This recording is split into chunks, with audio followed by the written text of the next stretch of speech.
para nós da Ulisp é um enorme prazer receber colegas aqui tão qualificados, tão especiais, para dividir com a gente aqui essa conversa de hoje à noite.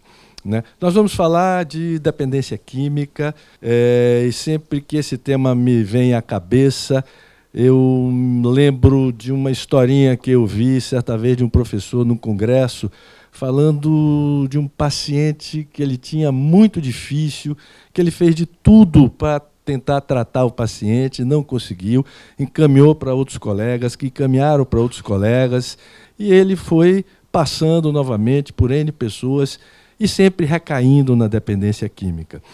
Até um dia que esse paciente andando de táxi, conversando com o motorista de táxi, contou o problema dele, que ele era um alcoólatra, e o taxeiro virou para ele e disse: eu tinha um cunhado que tinha um problema assim como o seu, de alcoolismo, e aí ele botou um galho de arruda na orelha e parou de beber.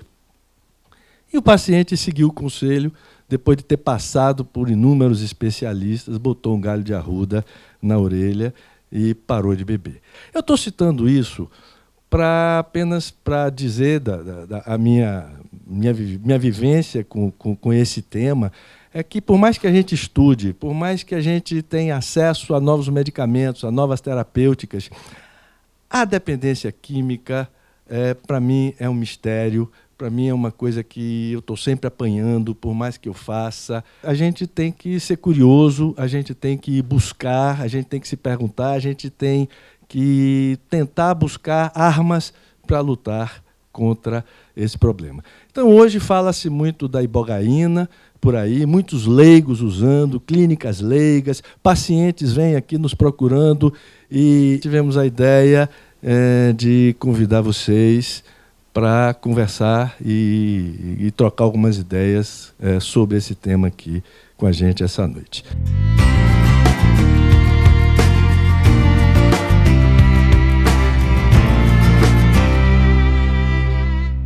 Qual seria o significado clínico do craving no manejo do paciente? Porque quando a gente vai olhar nos dicionários, mesmo quando relacionado à medicina, a palavra fissura não tem nenhuma relação com o que eu quero falar. Apenas diz que é um apego extremo, uma forte inclinação, uma loucura, uma paixão. Pode ser entendido como fissuração. O craving ele está mais associado a um forte desejo e tem relação com os hábitos aditivos. Então, por isso que eu vou preferir usar a palavra craving, que ela encontra mais respaldo na literatura do que a palavra fissura. E aí eu vi que tinha um monte de controvérsia nos últimos tempos a respeito do craving, porque o craving agora voltou para o DSM. Tinha no DSM-3, deixou de ter no DSM-4, e no DSM-5 voltou a ter. E aí um monte de gente voltou a pesquisar sobre craving. E aí apareceu um monte de discussão a respeito da definição de craving, de como se medir, qual seria a função do craving na dependência, a utilidade de compreender o craving, e comecei a ver que nos últimos 50 anos, cerca de 10 mil artigos foram publicados, 60% deles nos últimos 10 anos. E quase todas as teorias, eles propõem que o craving é relevante para entender a motivação pelo uso da droga, que existem várias teorias que discutem com detalhe as fontes, os processos e o impacto dos craving. A maioria dos pesquisadores assume que o craving é uma experiência subjetiva. E é referido também relacionado ao consumo de outras substâncias, como alimentos e bebidas não alcoólicas. Então, ele seria o desejo de repetir a experiência dos efeitos de uma dada substância. Essa é a definição da Organização Mundial de Saúde. Porém, ele poderia também ser entendido como um reflexo de um estado de motivação orientado para o consumo da droga, ou um estado motivacional subjetivo influenciado pelas expectativas associadas a um resultado positivo, resultado este que pode induzir em uma resposta na qual o comportamento desejado esteja envolvido. Ou é um termo que engloba não somente o desejo, mas como a intenção de realizar esse desejo, a antecipação dos efeitos positivos associados à utilização e o alívio do efeito negativo e dos sintomas relacionados à abstinência. Então perceba como isso é um composto multidimensional, tentar entender o craving. Ele não é uma coisa unidimensional. O uso continuado, repetido, frequente e intenso, ela vai alterar a circuitaria cerebral, de forma que altera a memória que eu vou ter a respeito disso aí. As áreas cerebrais, como revelada por neuroimagem, podem ser significativamente associadas com o craving. Então, eles mostram que existe muita experiência, isso para cocaína, para cannabis, para cigarro, onde eles começam a fazer PET scan, mostrando pistas ou sugestões do uso de drogas, e essas áreas são ativadas, mais do que em pacientes que não têm dependência.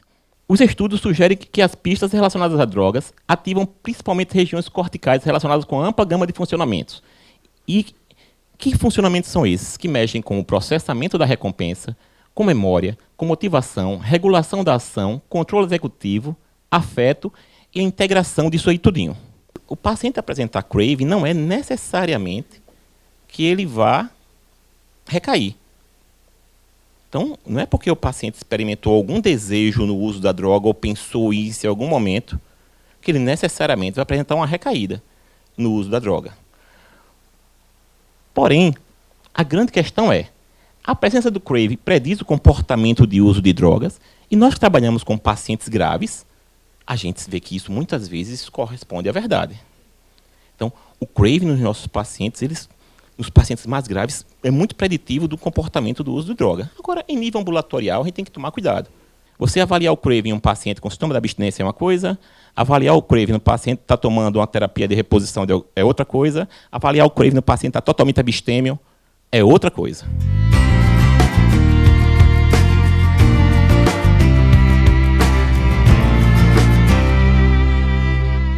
A ibogaína é um dos 12 alcaloides que são encontrados na planta Tabernante-boga, uma planta que é originária do Gabão, na África Central, e é conhecida pelos povos do Gabão há mais de 10 mil anos. Existem cavernas no Gabão, onde tem pinturas na parede da planta e da raiz da planta.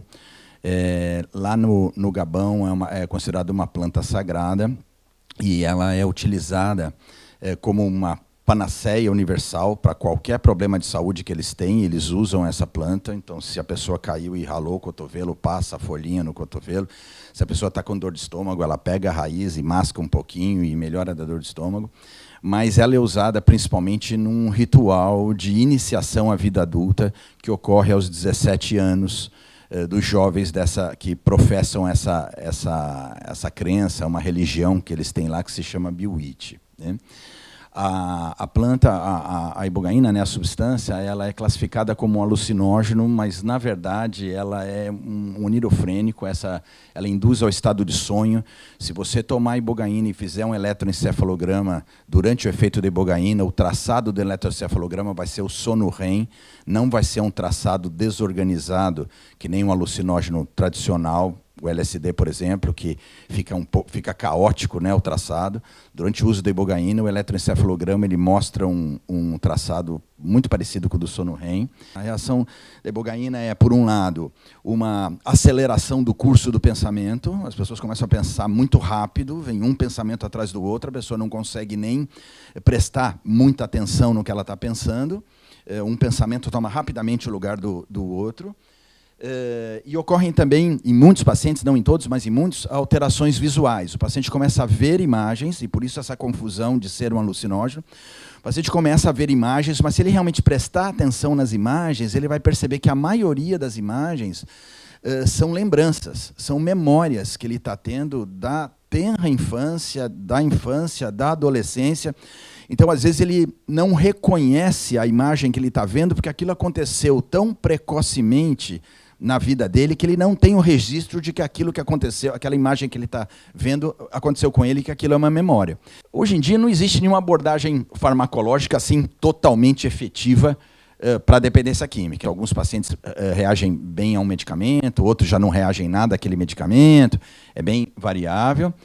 Nenhuma das opções que são utilizadas hoje em dia tem muita eficácia comprovada cientificamente, mas a gente acaba usando mesmo assim, porque o problema é tão sério, é tão grave, que a gente realmente tenta fazer de tudo que está ao alcance. Por isso que eu acho que vale a pena a gente prestar atenção na ibogaína. Não é a mesma coisa que se a gente tivesse um grande cartel de opções aí, e a ibogaína vinha só somar, ser mais um. A gente tem poucas opções, então vale a pena, pelo menos, prestar atenção nisso e ver em que situações ela poderia ou não ser utilizada ou se encaixaria. Aqui no Brasil, a ibogaína não é proibida, não é controlada, não é banida, ela não está incluída na portaria 344, né, do Ministério da Saúde, mas também não é registrada como medicamento na Anvisa. Então, oficialmente, para o Brasil, a ibogaína não existe. Ela é um pozinho que algumas pessoas tomam, mas que não se tem nenhum conhecimento assim oficial do que é realmente, de como funciona. Mas a Anvisa permite, né, que as pessoas físicas importem medicamentos para uso pessoal, desde que sejam importados com prescrição médica e não sejam para fins comerciais. Então, se uma farmácia quiser comprar ibogaína para revender, não pode, a Anvisa não permite. Mas se uma pessoa com uma receita médica tiver interesse de tomar ibogaína, ela pode comprar no laboratório do exterior, pode importar e a Anvisa deixa passar sem problema nenhum, apesar de haver uma fiscalização, mas não é proibido, não é ilegal fazer essa importação. É exatamente, ou quase exatamente, a mesma maneira de se importar o canabidiol, o CBD, que atualmente está sendo muito utilizado, né, para crianças com epilepsia de difícil controle e tal. É exatamente a mesma regra. A única diferença é que o canabidiol, o CBD e o THC também, da maconha, são substâncias que são banidas pela Junta de Entorpecentes da ONU. Então, para serem importadas no Brasil, precisa de um certificado de não objeção. Primeiro, precisa avisar a Anvisa que vai importar para a Anvisa autorizar. Isso me parece que essa regra mudou agora nos últimos meses, mas até pouco tempo atrás precisava da tal da carta de não objeção. A ibogaína não precisa exatamente porque ela não é controlada nem pela agência local Anvisa, nem pela Junta de Entorpecentes da ONU. Então, não precisa de autorização prévia da Anvisa para importar ibogaína.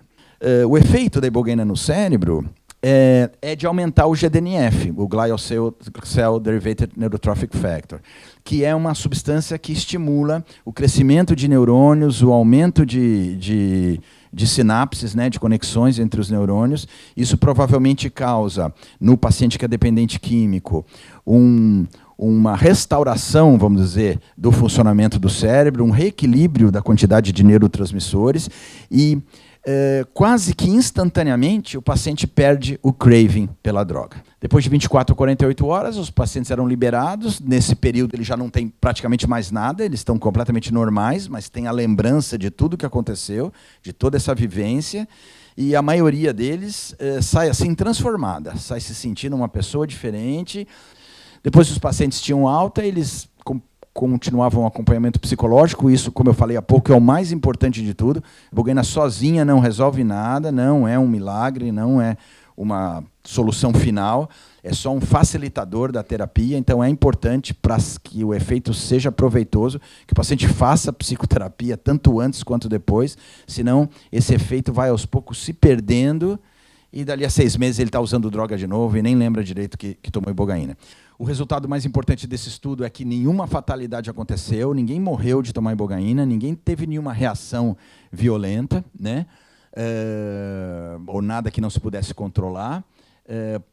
A gente tem a certeza que isso aconteceu porque a gente estava fazendo o tratamento num ambiente médico hospitalar e usando uma medicação de boa qualidade, de fonte confiável. A gente sabia que aquilo era mesmo ibogaína 99% pura. Ao contrário de ibogaínas que se vê hoje em dia vendendo na internet, é fácil vocês saindo daqui entrarem no OLX ou Mercado Livre, tem gente vendendo ibogaína no OLX, no Mercado Livre, só que você não tem a menor ideia do que é aquilo.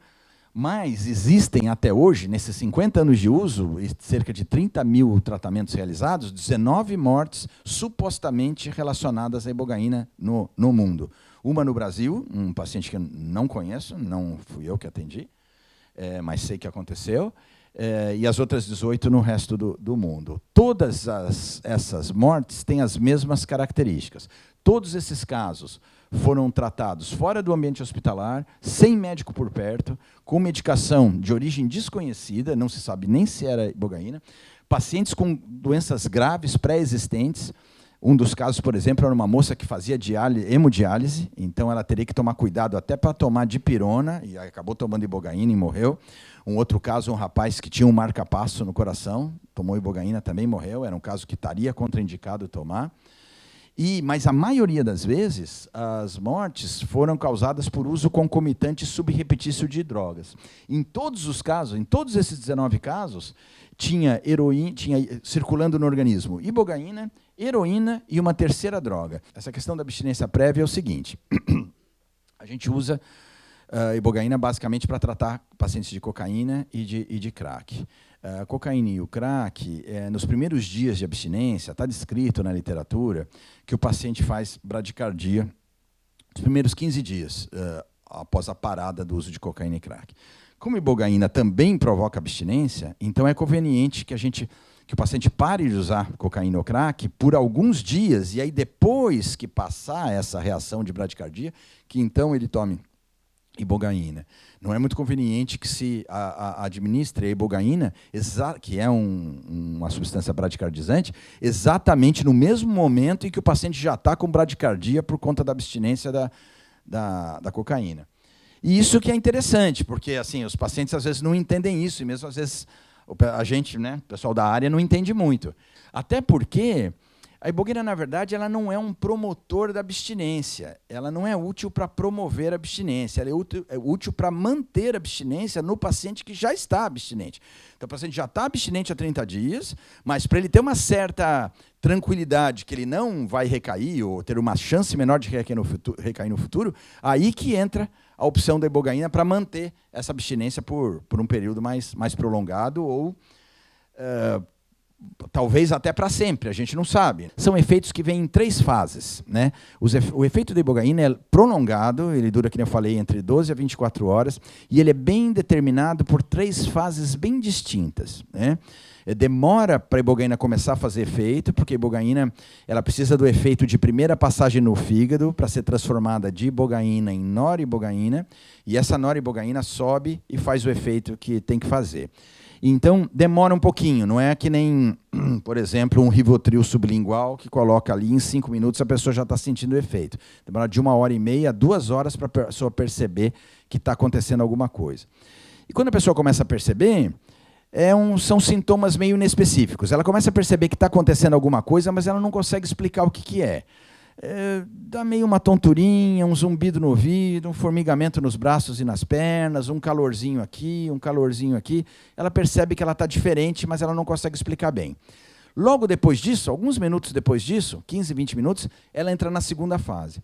A segunda fase é a fase das onirofrenias. É a fase que a pessoa começa a acelerar o curso do pensamento e começa a lembrar de um monte de coisas que aconteceram no passado e em qualquer época do passado, mas a maioria das lembranças são da infância e da adolescência, e começa a ver as imagens relacionadas àqueles eventos. Isso dura, segundo a literatura, por volta de 8 horas, mas o que a gente vê no dia a dia é um pouco menos, 3, 4 horas.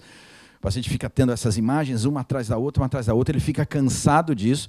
A maioria das vezes, a ibogaína vai direto no ponto, então o que ele vai ver são os momentos traumáticos da infância ou do passado, são os momentos onde ele sofreu, ele revê os abusos que ele sofreu, ele revê as situações difíceis e complicadas pelas quais ele passou, mas ele sai dessa experiência com uma outra compreensão do que aconteceu. Ele vivencia a mesma experiência, mas de um outro ponto de vista. Então, ele sai com outra compreensão. E, aparentemente, isso é curativo. Isso ajuda ele a lidar melhor com a situação e, a maioria das vezes, ele perde o craving pela droga. E, depois de algumas horas nessa fase de onirofrenia, isso vai se acalmando, o curso do pensamento vai voltando no ritmo normal, as imagens vão desaparecendo, e aí ele entra na terceira fase, que é a fase de perguntas e respostas. Ele começa a lembrar das coisas que ele lembrou e começa a ter insights, um insight atrás do outro. Vai caindo a ficha, uma ficha atrás do outro, ele vai entendendo coisas a ponto que eles verbalizam isso. Então eles vão lembrando dos erros, né, que eles cometeram, vão reavaliando aquilo e vão finalmente entendendo o que eles precisam mudar, o que está certo e eles não precisam mudar, mas o que eles têm que fazer para resolver o problema. Depois da alta, né, depois da internação, é importante o paciente manter a psicoterapia e continuar se cuidando. Não é porque ele tomou ibogaína que ele não precisa se cuidar. Então, precisa continuar naquela coisa de evitar pessoas, evitar hábitos, evitar lugares, como eu falei, mais uma vez, a ibogaína não é milagrosa, não é porque ele tomou ibogaína que ele pode ir numa festa onde todo mundo vai estar cheirando cocaína ali, não vai acontecer nada, porque provavelmente vai. Nem que seja por uma espécie de um automatismo, né? Mesmo que ele não esteja com fissura, mas ele vai acabar usando. Então tem que continuar se cuidando. É isso, a ibogaína não é uma vacina, uma cura mágica, só um estabilizador da dependência. O paciente precisa continuar se cuidando para que a coisa seja realmente efetiva. Obrigado pela atenção e, mais uma vez, obrigado pela oportunidade aí, pelo convite.